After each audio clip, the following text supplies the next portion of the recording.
chères Bellnéolaises et chers Bellnéolais. C'est avec un grand plaisir et beaucoup d'émotion que je vous accueille au terme de notre déambulation mémorielle.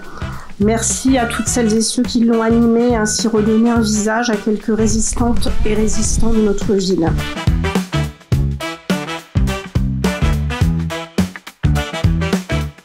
J'ai rejoint la résistance au sein des francs-tireurs et partisans. Le jour de la libération de Bagneux, les Allemands étaient encore nombreux à nous tirer dessus sur la route d'Orléans. En allant récupérer des armes sur des camarades déjà tués, j'ai pris une balle dans la tête. Je suis mort pour la France. Les Bellnéolais m'ont rendu hommage par cette stèle, une plaque le long du RER et en donnant mon nom à une rue.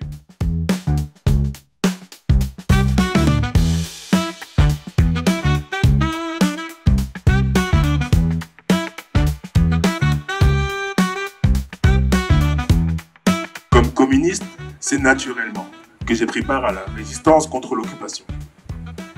C'est pour cette raison que j'ai été déporté vers les camps de concentration d'Oranienburg. Employé au ministère des Finances, j'ai été élu maire de Bagneux en 1935, puis député de la Seine. Déchu de mon mandat de député communiste, j'ai été arrêté le 7 octobre 1939.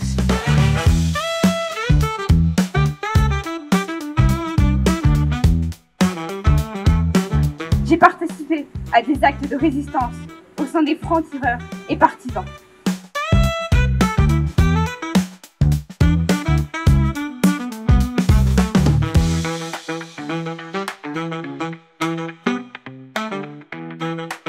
Membre du Parti communiste, très tôt engagé dans le combat pour les droits des femmes et pour la paix.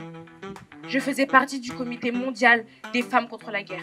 Né à Courbevoie en 1901 de parents italiens, j'ai dû apprendre le métier de photograveur, ce qui m'a amené, pendant la résistance, à mettre mes connaissances au service du journal clandestin L'Humanité. Je suis tout de suite entré dans la résistance et dans la clandestinité.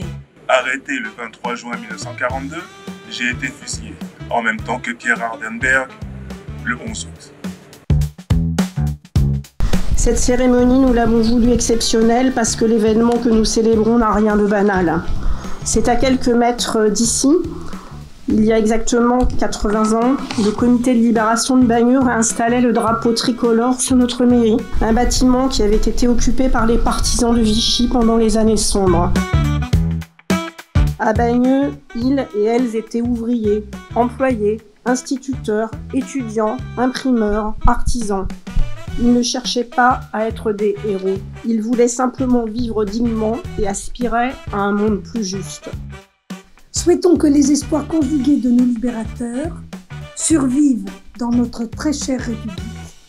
Faisons en sorte que le combat de nos aïeux pour libérer si vaillamment le territoire national de l'occupant soit un exemple de quête de paix pour nos enfants.